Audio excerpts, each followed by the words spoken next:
قل هل يستوي الذين يعلمون والذين لا يعلمون إنما يتذكر أولو الألباب.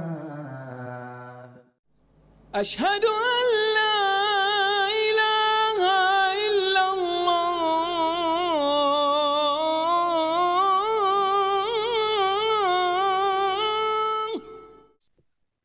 بسم الله الحمد لله الصلاة والسلام على رسول الله وعلى آله وصحبه ومن اهتدى بهداه أما بعد.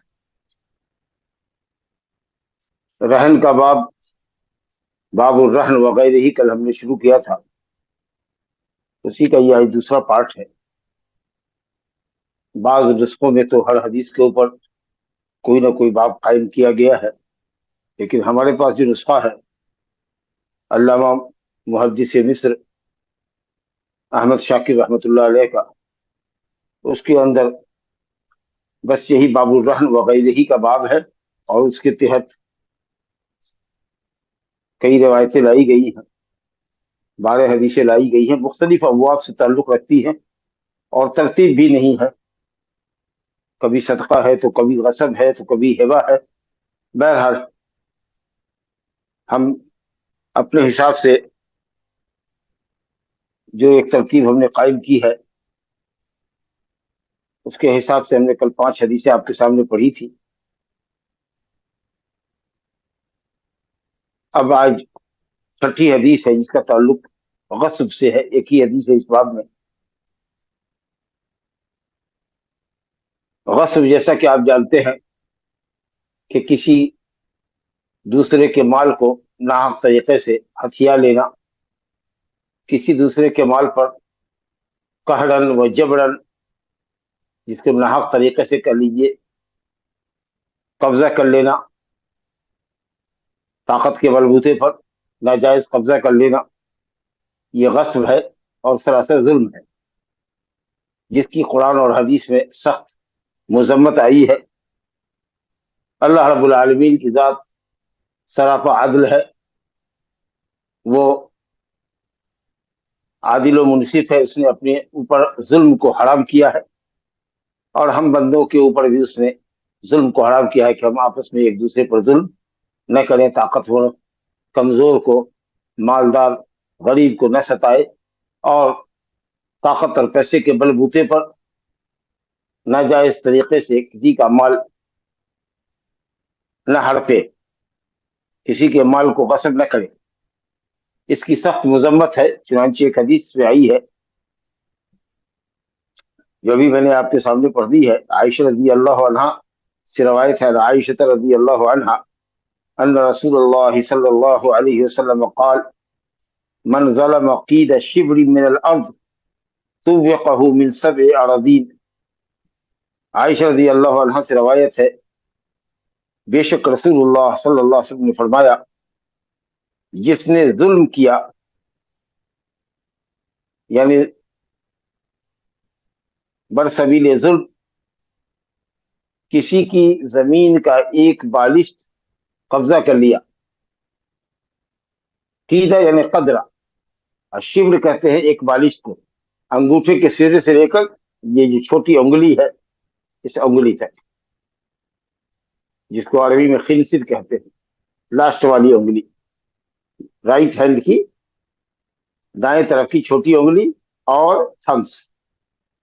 تو یہ جو آپ کے سامنے ہم نے ہاتھ پھیلا رکھا ہے پورے طریقے سے، تو انگوٹھے سے لے کر یہ لاسٹ والی جو 5ویں انگلی ہے اس کے سرے تک جو ہوتا ہے اس کو شبر کہتے ہیں۔ تو زمین ایک بالشت اگر کسی نے کسی کی ظلمن ہڑپ لی، ظلمن قبضہ کر لی، انجام دیکھیے، سنگین بھیانک انجام دیکھیے، طوقه من 7 اراضین، تو 7 زمین، 7 طبق زمین کے اس کے مقدار، یعنی ایک بالش زمین کی مقدار 7 تہ زمین تک، 7 طبق زمین تک اس کے گلے کا طوق بنا دی جائے گی۔ اوپر سے اس نے ایک بالش دیا ہے، زمین 7 تہ ہے، 7 طبق ہے، جیسے اللہ نے آسمان 7 طبق بنائے ہیں۔ قرآن مجید میں صراحت کے ساتھ تو نہیں ہے لیکن اشارہ ہے، اللہ الذی خلق السماوات خلق سبع سماوات ومن الارض مثلہن اللہ الذی خلق سبع سماوات ومن الارض مثلہن، اللہ نے 7 آسمان بنائے اور زمین بھی انہی کے مثل. تو آسمان کے مثل تو زمین نہیں ہے، ظاہر ہے کہ یہ مثلیت عدد میں ہے، تو 7 طبق زمین بھی بنائی. اور یہ بھی معلوم ہوا کہ جو زمین کے اوپری حصے کا مالک ہے وہ زمین کے نیچے تک 7 طبق زمین کے نیچے تک کا وہ مالک ہے. جبھی تو ایک بالش آپ نے اوپر سے قبضہ کیا ہے تو 7 طبق زمین اس کے گلے کا طوق بنائی جائے گی. کتنی؟ ایک بالش. جس ایک بالش کو آپ نے قبضہ کیا وہ ایک بالش کی مقدار 7 طبق زمین گلے کا طوق بنا دی جائے گی. طوق وہ جو زیور ہوتا ہے جو عورت گلے میں پہنتی ہے، حلق میں پہنتی ہے، فیلادہ ہار جس کو کہہ لیجیے، تو اسی طریقے سے زمین اس کے گلے کا طوق بنا دیا جائے گا اور کہا جائے گا کہ اب اس بوجھ کو اٹھاؤ، اور ظاہر ہے کہ وہ اٹھا نہیں سکے گا. اور بعض اہل علم نے کہا کہ 7 طبق زمین کے اندر دھسایا جائے گا. لا حول ولا قوت الا باللہ. اب ظاہر ہے کہ ایک بالش زمین کی کوئی حیثیت نہیں ہے، تو یہ بطور مبالغہ کی، یعنی یہ بتانے کے لیے کہ قلیل ہو یا کثیر ہو. ہاں اگر ایک بالش زمین مان لیجیے کہ 50 فٹ لمبی زمین ہے اور ایک بالش کی مقدار 50 فٹ تک ہے تو ظاہر ہے کہ اس کی ایک کچھ مقدار بن جائے گی. لیکن مان لیجیے کہ صرف ایک بالش زمین ہی قبضہ کیا جس کے کسی کام کا نہیں، کسی کام کی نہیں ہے وہ ایک بالش زمین، لیکن پھر بھی وہ ایک بالش زمین کی مقدار 7 طبق زمین اس کے گلے کا طوق بنائی جائے گی. لا حول ولا قوت الا باللہ.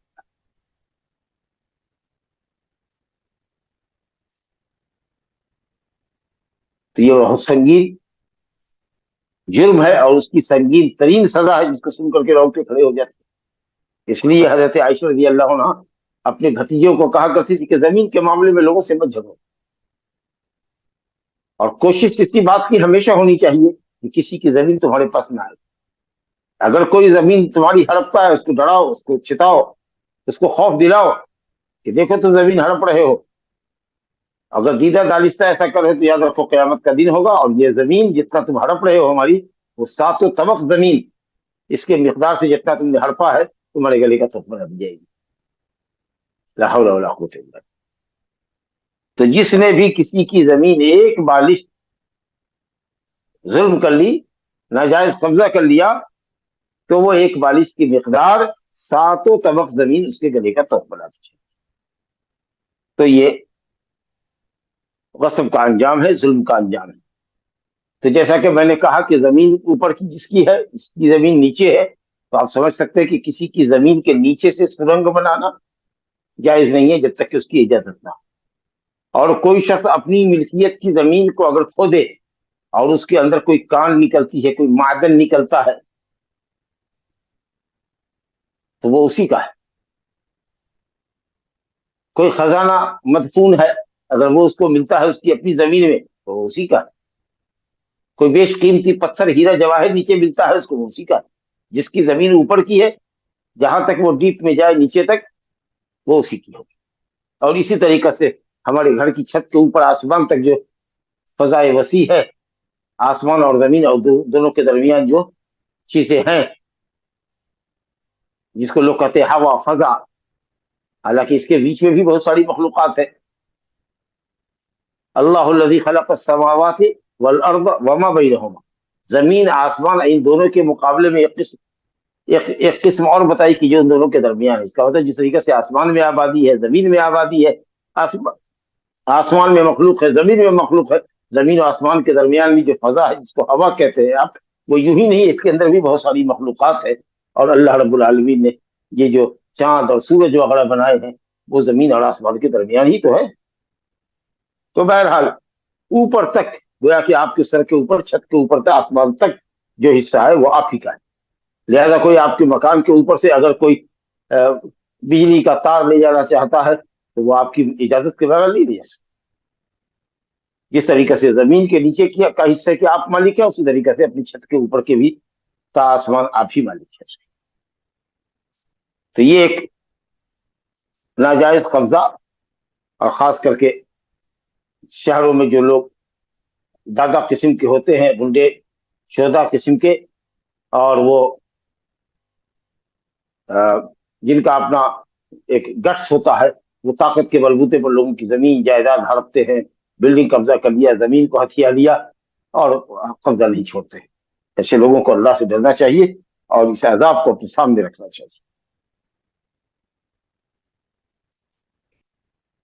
اب جو ایک حدیث اس کے بعد ہے ہمارے سامنے،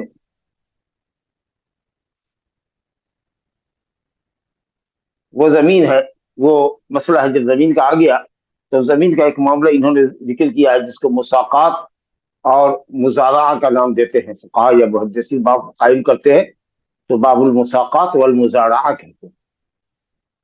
اس سلسلے کی بعض روایت ہم پڑھ بھی چکے ہیں، وہ یہ ہے کہ صاحب ہمارے پاس جیسے زمین ہے، ہم اس میں کھیتی نہیں کر سکتے، زراعت نہیں لگا سکتے، تو ہم نے کسی کو دیا جس کے پاس زمین نہیں ہے کہ بھائی ایسا ہے کہ ہماری زمین میں تم زراعت لگاؤ، کھیتی کرو ہماری زمین میں، اور جو پیداوار ہوگی وہ ہم آدھا آدھا بانٹ لیں گے، یا 40 اور 60% کا ریشیو ہوگا ہمارے اور تمہارے درمیان۔ تو یہ مزارعہ ہے، زمین کے اوپر معاملہ کرنا۔ ایک آدمی ہے رب الارض، زمین کا مالک، ایک شخص ہے عامل۔ یہ جو عقد ہے یہ شراکت پر مبنی، جیسے کہ آپ کسی کو روپے دے، 5 لاکھ روپیہ دے اور کہیں کہ کاروبار کرو، ہمارا پیسہ تمہاری محنت، جو منافع آئے گا اس میں ہم 50-50 یا 60-40 کا ریشیو لیں گے، اور جو گھاٹا ہوگا وہ بھی ہم دونوں سہیں گے۔ اگر کبھی فائدہ نہیں ہوا تو دونوں آدمی کا نقصان ہوا، اور اگر مال ایسے ہی نقصان ہو گیا ہے اور اس پہ اس کی کوئی تفریط یا کوئی کوتاہی نہیں ہے تو آپ مال والے ہیں، آپ کا نقصان ہو، بشرطے کہ اس نے کوتاہی نہ کی ہو مال کی حفاظت میں، یا شرائط کے خلاف تجارت نہ کی ہو۔ ایسی تجارت جس کے اندر گھاٹا لگتا ہی لگتا ہے، اپنی من مرضی اس نے تجارت کی، آپ کی شرائط کے خلاف کیا تو اس کو تاوان دینا ہو۔ بہرحال تو جس طریقے سے آپ روپیہ دیتے ہیں اور دوسرا آدمی تجارت کرتا ہے، اور منافع بھی ہو سکتا ہے اور گھاٹا بھی ہو سکتا ہے، تو اسی طریقے سے کسی نے زمین دیا اور ایک آدمی اس میں محنت کر رہا ہے، پیداوار جو نکلے گی وہ ہم دونوں میں برابر تقسیم ہوگی، یا جس شرط کے اوپر ہمارا معاملہ طے پایا ہے۔ اسی طریقے سے مساقات ہے، سقیے سے ہے۔ سقی، ہم نے باغ دیا، پیڑ دیے اور کہا کہ اس کی اصلاح و درستگی کرو، اس کی جڑوں میں مٹی ڈالو اور اس کو وقتاً فوقتاً اس کو سیراب کرو، اس کو پٹاؤ تاکہ سرسبزی اور شادابی باقی رہے درخت کی، اور اس پر جو اس کی اصلاح کے لیے، باغ کی اصلاح کے لیے جو کچھ کر سکتے ہو وہ سب کرو، دوا وغیرہ چھڑکو، یہاں تک کہ جو پیداوار ہوگی یا آئے گی، جو پھل آئے گا وہ ہمارے تمہارے درمیان شرط کے مطابق تقسیم ہو جائے گا۔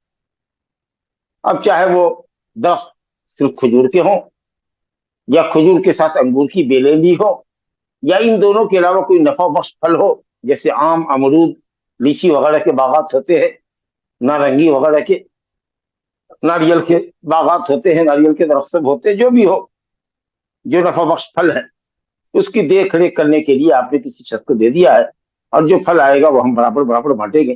اس کو کہتے ہیں مساقات۔ دنیا کے اندر یہ سلسلہ نبی صلی اللہ علیہ وسلم کے عہد مبارک سے ہی چلا رہا ہے۔ نبی کریم صلی اللہ علیہ وسلم نے جب خیبر فتح کیا تو آپ نے یہودیوں کو ان کی چاہت کے مطابق خیبر کی زمین اور باغات پر محنت کرنے کی آپ نے اجازت دی، اور شرط لگائی کہ آدھا پھل تم لے گو، آدھا مسلمان لوگ لیں گے، جن میں غانمین میں، مجاہدین میں جو زمینیں تقسیم کی گئی ہیں، اور 5واں حصہ اس میں بیت المال کا ہے، وہ جائے گا۔ اور اسی طریقے سے جو زمین خالی ہے درختوں کے بیچ میں، اس میں جب کھیتی کرو گے، جو وغیرہ پیدا کرو گے، تو وہ بھی آدھا تم لوگے اور آدھا زمین والوں کو دیں گے۔ تو گویا کہ پھل اور غلے دونوں میں آدھے پر معاملہ کیا۔ یہ معاملہ نبی صلی اللہ علیہ وسلم کے زمانے میں چلا، سن 7 ہجری سے لے کر کے 11ویں ہجری میں آپ ربیع الاول میں 12 تاریخ کو انتقال فرمایا آپ نے، تو اس طریقے سے 3 سال تقریباً رکھ لیجئے۔ اور اسی طریقے سے حضرت ابوبکر صدیق کی خلافت میں بھی رہا، حضرت عمر فاروق کی بھی ابتدائی خلافت میں رہا، لیکن جب یہودیوں نے سرکشی کئی طرف سے شروع کی